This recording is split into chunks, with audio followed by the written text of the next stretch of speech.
Bismillahirrahmanirrahim. Assalamu alaikum dear students. I am again in your service with new lecture. Today I am going to deliver lecture number 18, that is on grammar. It is going to be a very important lecture today. I am going to start active voice. You know, the translation portion of our paper and which carries 15 marks, that is very important. But I have already told you, beta, don't take it only for 15 marks. In fact, translation will help you to make you a creative writer. If you dream to become a creative writer or a fluent speaker, you need to learn correct use of tenses. तो ये एक problem है, tenses का use करना, एक्टिवाइज करने, passivise करने हैं, तो आज उसको कर डालते हैं, उसको फाइनली फॉर गुड हम कर ही डालते हैं. अब उसको पूरी तरह से आपने कैसे कॉम्प्रिहेंड करना है, उसको किस तरह से ये सैचुरेट हो जाना चाहिए, एब्जॉर्ब करना है आपने इस चीज को. चीजें भूल भी जाती हैं, लेकिन अगर आप कॉन्सेप्चुअली इसको लेंगे तो होपफुली ये भूलेगी नहीं. इसको कॉन्सेप्ट बेस्ड आपने समझना है. मैं कोशिश करूंगा कि आपके कॉन्सेप्ट्स के अंदर ये इस तरह परमानेंटली सर्वाइव कर जाए कि it will become the part of your personality permanently. Look at this. First word is एक्टिवाइज. अब ये टर्म तो हमारे पास आ गई, एक्टिवाइज. एक्टिवाइज टर्म तो हमारे पास आ गई. अभी होती क्या है ये? ठीक है बेटा, सबसे पहले हमें ये समझना होगा एक्टिवाइज है क्या. वॉइस एक एक्शन को कहा जाता है, यानी एक्टिव एक्शन. इसकी डेफिनेशन कुछ यूं बनेगी, सच सेंटेंसेस, ऐसे फिक्रे इन विच, जिनमें subject is active, subject active होता है और plays the role of a doer, और plays the role of a doer, या एक डूअर का रोल प्ले करता है, आर कॉल्ड एक्टिवाइज.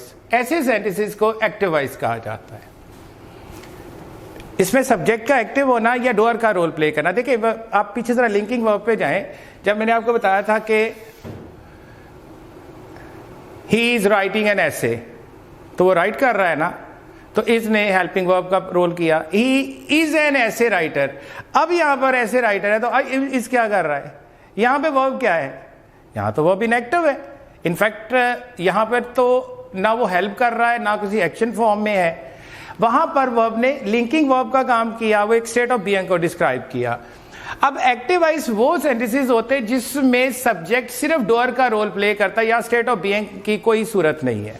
अब ये बिल्कुल इसके अंदर जो भी हेल्पिंग वर्ब यूज होंगे एक्टिव और पैसिव में, अब आपने उसको हेल्पिंग वर्ब यानी ऑक्सिलरी वर्ब्स के तौर पे लेना. अब लिंकिंग वर्ब का कॉन्सेप्ट यहां से पीछे चला गया है.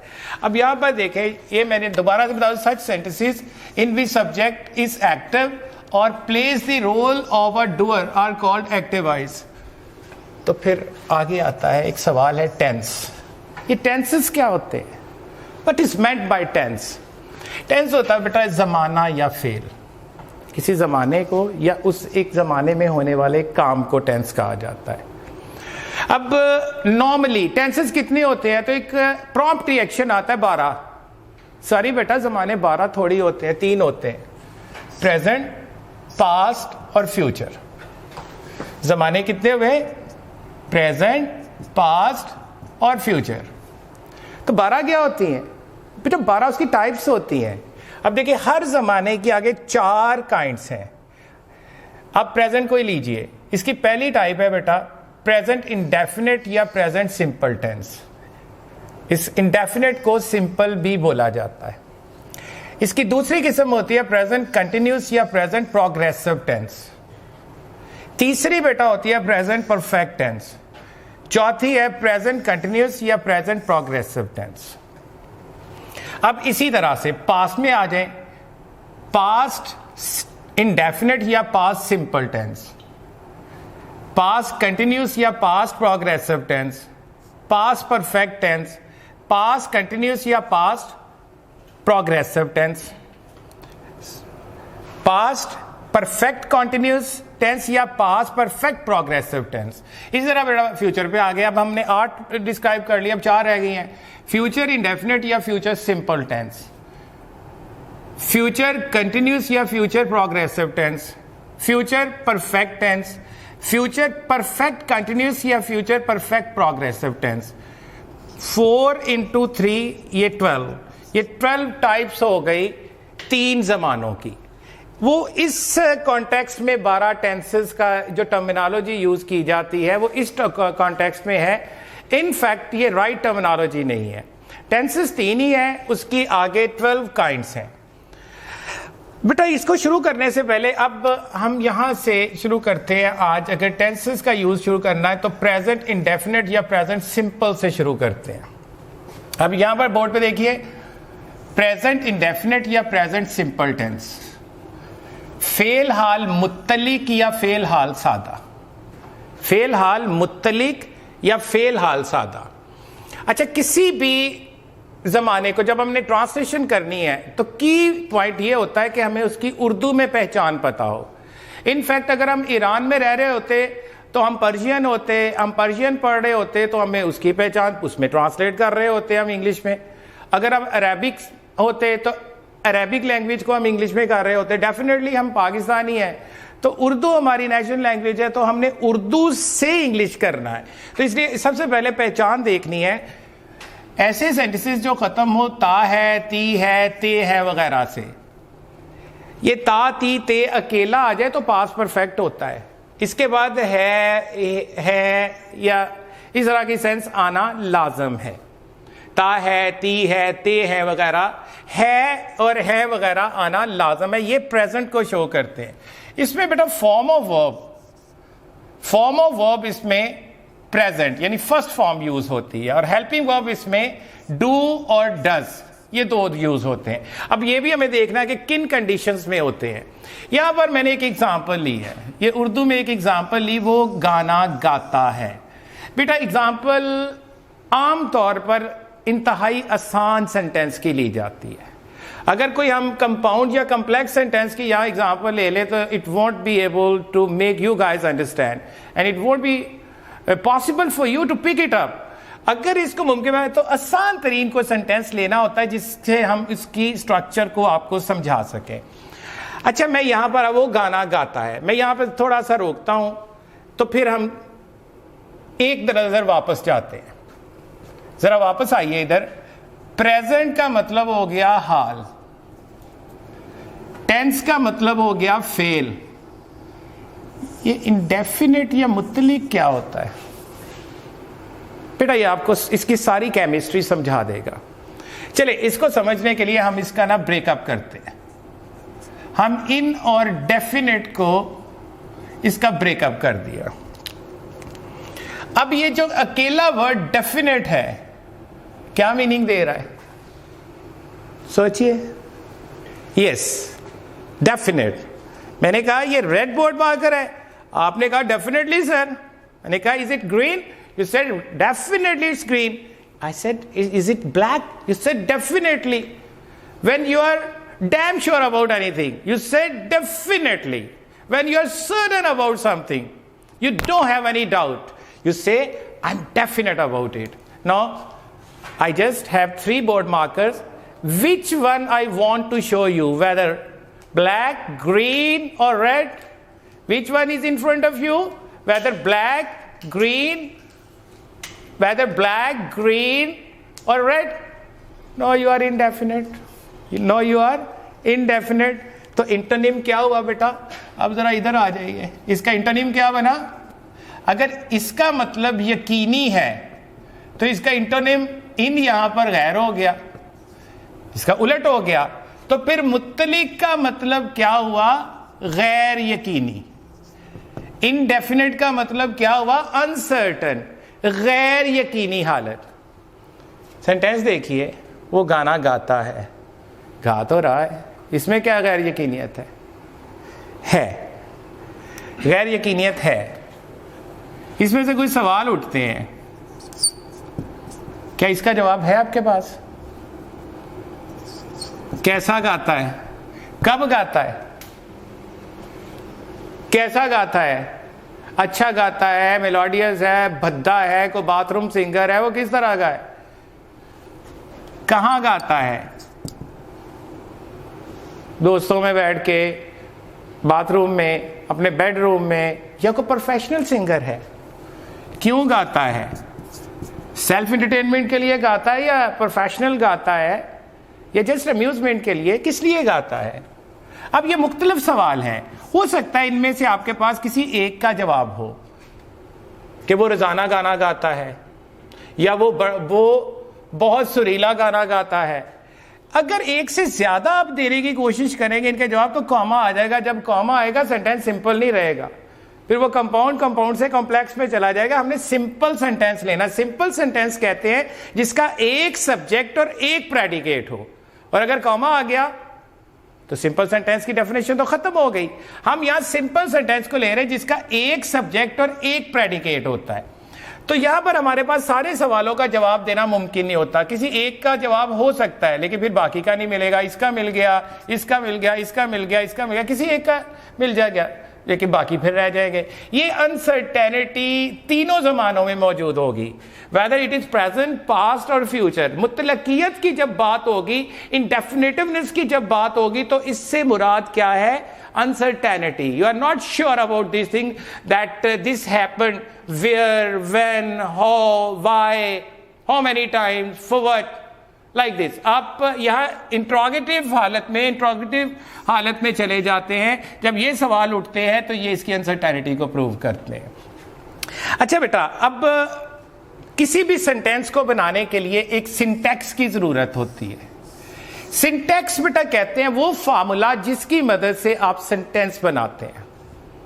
तो हमारे पास प्रेजेंट सिंपल का सेंटेंस बनाने का सिंटैक्स है सब्जेक्ट, वर्ब, प्रेजेंट फॉर्म लगाएंगे और ऑब्जेक्ट, यानी फाइल, फेल और मफूल।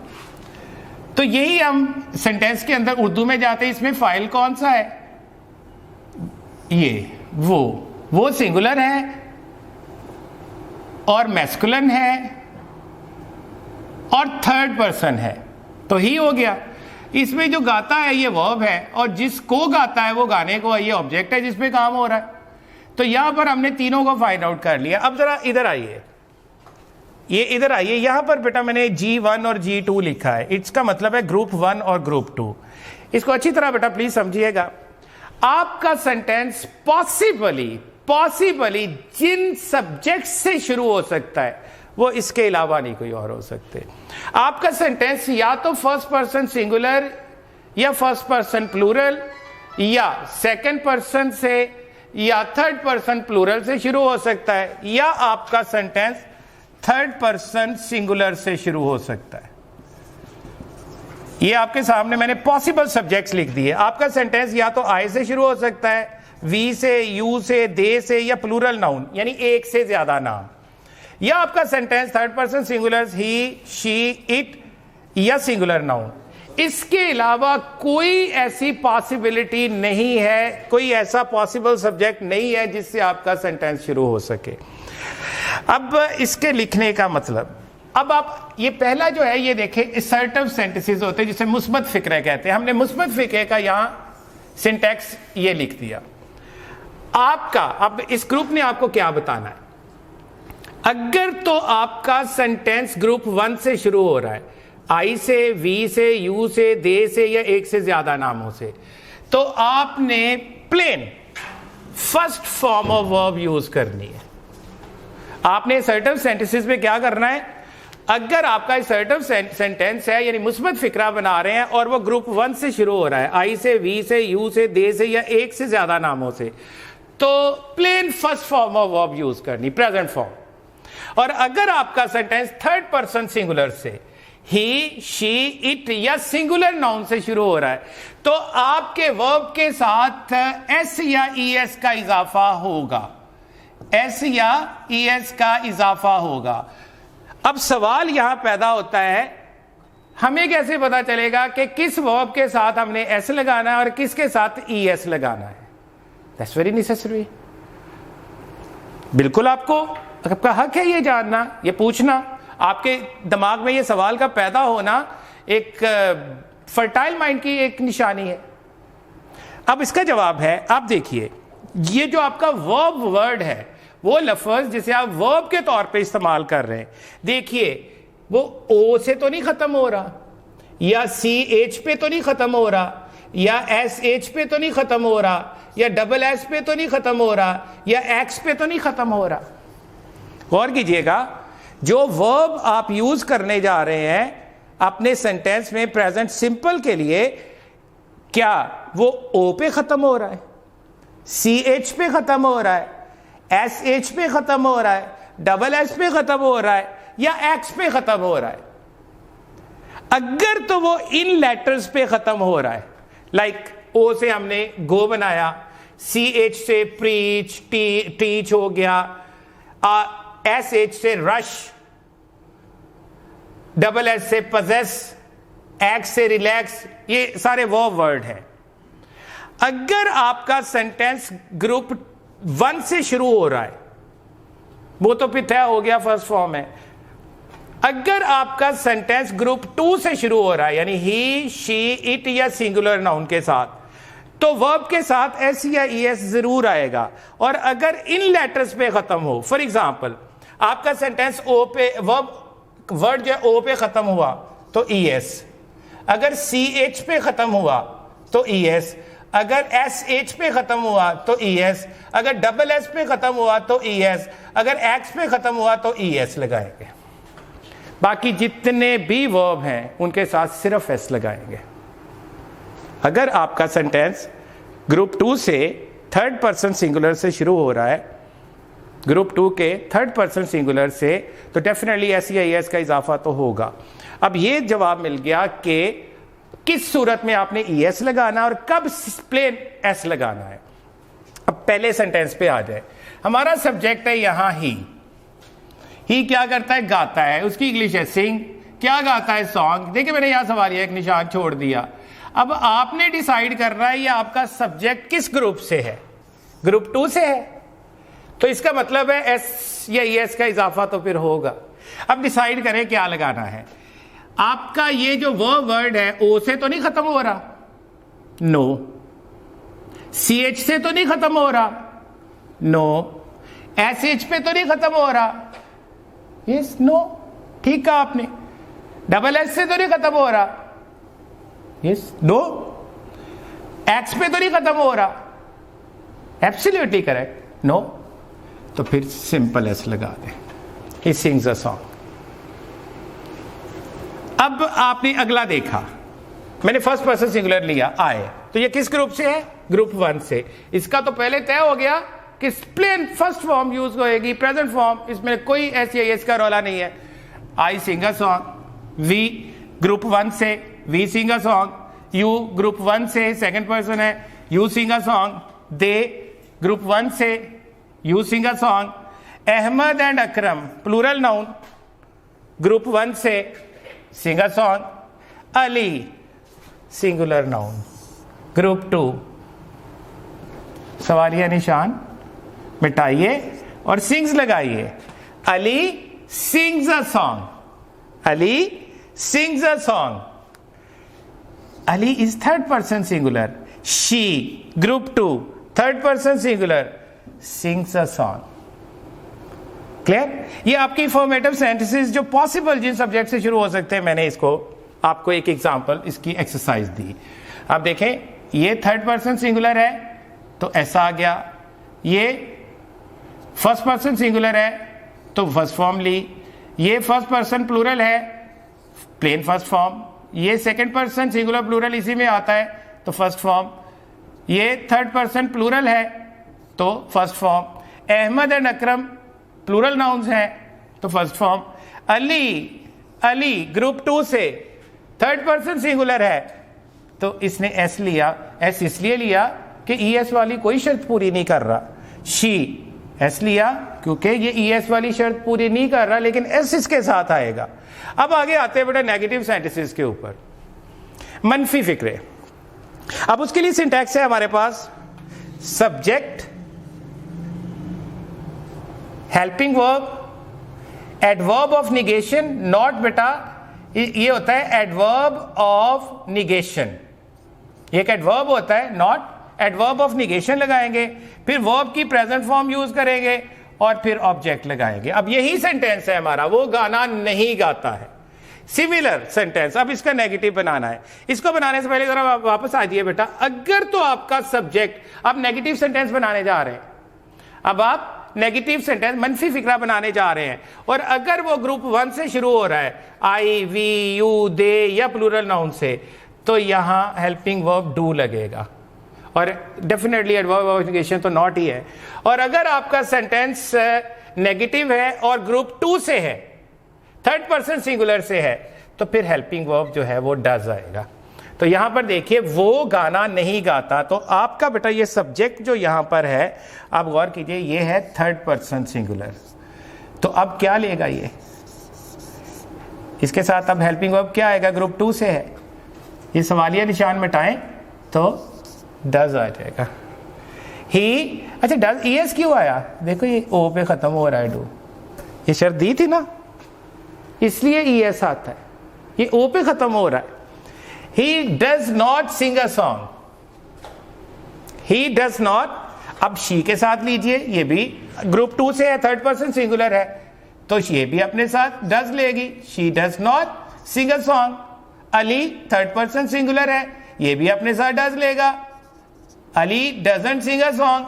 आप स्पीकिंग में इसको doesn't, इसकी कॉन्ट्रैक्टेड फॉर्म यूज कर सकते हैं। लिखते हुए बेटा कोशिश कीजिएगा कॉन्ट्रैक्टेड फॉर्म ना लगाएं, आप डज नॉट लिखें, बट बोलते हुए it looks good if you say he doesn't sing a song, she doesn't sing a song, Ali doesn't sing a song. बाकी रेस्ट ऑफ जितने भी ग्रुप 1 के नाउन्स या प्रोनाउंस है, फॉर एग्जाम्पल मैं गाना नहीं गाता, तो क्या बोलेगा, I don't sing a song, we don't sing a song, you don't sing a song, they don't sing a song, Ahmad and Akram don't sing a song. इनके साथ प्लेन आपने डू लगा दिया। अब आते हैं बेटा इंट्रोगेटिव सेंटेंसेस के ऊपर, सवालिया और इस्तफहामिया फिक्रे। इसका सिंटैक्स आपके सामने है बेटा, सिंटैक्स को जरूर फॉलो कीजिएगा। कुछ चीजें होती हैं हम इंस्टिंक्टिवली उसको कर जाते हैं, हमें वैसे ही आती होती है, लेकिन उसका रूल नहीं आ रहा होता। हमें टेक्निकली उसको पता होना चाहिए कि किस तरीके से और क्यों बनाया है। पार्ट्स ऑफ स्पीच के जानने का, या इस इंग्लिश को अगर उसकी डाइसेक्शन करनी है और उसको प्रॉपर आपने खुद उसकी मिस्टेक्स को फाइंड करना, कि आप खुद ही लिख रहे हो और आपको कोई ऐसा पता चले कि मैं गलत लिख रहा हूं या सही, तो इसकी डाइसेक्शन समझना बहुत जरूरी है। अब इंट्रोगेटिव सेंटेंसेस के लिए हमारे पास सिंटैक्स है, हेल्पिंग वर्ब सब्जेक्ट से पहले आ जाएगा, फिर सब्जेक्ट, फिर वर्ब प्रेजेंट फॉर्म और फिर object. And never forget to place this all important interrogative mark, because you'll be given no credit if you are going to miss that sign of interrogation at the end of the any interrogative sentence. अब उसी को ही ले ले, क्या वो गाना गाता है, इसी को ही हमने ले लिया, यही एग्जांपल ले ली, क्या वो गाना गाता है। देखिए बेटा, अगर आपने इंट्रोगेटिव बनाने जा रहे हैं और आपका सेंटेंस जो है वो ग्रुप 1 से है, तो हेल्पिंग वर्ब आएगा डू। और अगर इंट्रोगेटिव बनाने जा रहे हो, आपका सेंटेंस ग्रुप 2 से है, तो हेल्पिंग वर्ब आएगा डज। It's quite simple. आइए, क्या वो गाना गाता है, तो सब्जेक्ट क्या है बेटा, ही, तो फिर यहां हेल्पिंग वर्ब क्या आना चाहिए, जी, यस, डज आना चाहिए। Does he sing a song, does he sing a song. अब आपका सब्जेक्ट है शी, अब क्या आना चाहिए, क्या वो गाना गाती है, yes, you are true, you are absolutely correct. Does she sing a song, अब अली थर्ड पर्सन सिंगुलर है, अब क्या होना चाहिए, yes yes yes, you are right, does Ali sing a song. अब अगर ग्रुप 1 पे आ जाए, अगर यहां पे सब्जेक्ट आया आ जाए, तो फिर क्या कहेंगे, yes, absolutely correct, do I sing a song. अगर वी आ जाए, अगर वी आ जाए, what I am saying, we not we, remember, we like this, we pronounce it like we. Do we sing a song, do you sing a song, do they sing a song? Ahmad and Akram आ गया, do Ahmed and Akram sing a song? Yes. अब हम आगे आते हैं बेटा, interrogative के बाद हमारे पास नेक्स्ट है नेगेटिव इंट्रोगेटिव, नेगेटिव सवालिया मनफी फिक्र। उसके बेटा मेरे पास दो फार्मूलाज हैं। जो एक्सपर्ट ग्रामेरियंस हैं वो दो फार्मूलाज देते हैं। देखिए ये इंटरचेंजेबल हो सकते हैं, लेकिन मैं आपको एक ट्रू रिसर्च बेस्ड, जो मैं अपनी जितनी मेरी एक नाकस किस्म का एक इंग्लिश का अदना सा तालब इल्म होने के नाते जो मेरी तहकीक है, मेरी रिसर्च है, वो ये कहती है कि ये दो तरह से सवालिया मनफी फिक्रे किए जा सकते हैं। एक आपके सामने है, हम इसी को लेते हैं, क्या वो गाना नहीं गाता है? आपका सब्जेक्ट ही आ गया तो ये तो तय हो गया जी कि आपने डज लगाना है। तो does he not sing a song? अगर हम ऐसे करें, यहां सब्जेक्ट चेंज करते हैं, मैं ऐसे करता हूं, क्या अजीम गाना नहीं गाता है? मैंने क्या बोला? क्या अजीम गाना नहीं गाता है? तो सेंटेंस कुछ इस तरह से बना, does not Azeem sing a song. क्या आया इसमें, फर्क क्या आया? अब देखिए जरा गौर करें बेटा, ये है ही है एक कोई प्रोनाउन, ठीक है, एक प्रोनाउन है। अगर सवालिया मनफी सेंटेंस के अंदर कोई प्रोनाउन आ जाए, first person, second person, third person में से कोई प्रोनाउन आ जाए, तो आपका एडवर्ब ऑफ निगेशन सब्जेक्ट के बाद लगेगा। और अगर कोई नाउन आ गया, नेगेटिव इंट्रोगेटिव में सवालिया मनफी में अगर नाउन आ गया, लाइक अजीम नाउन आ गया, ये प्रोनाउन नहीं है, तो क्या होएगा? एडवर्ब ऑफ निगेशन जो है वो सब्जेक्ट से पहले आ जाएगा।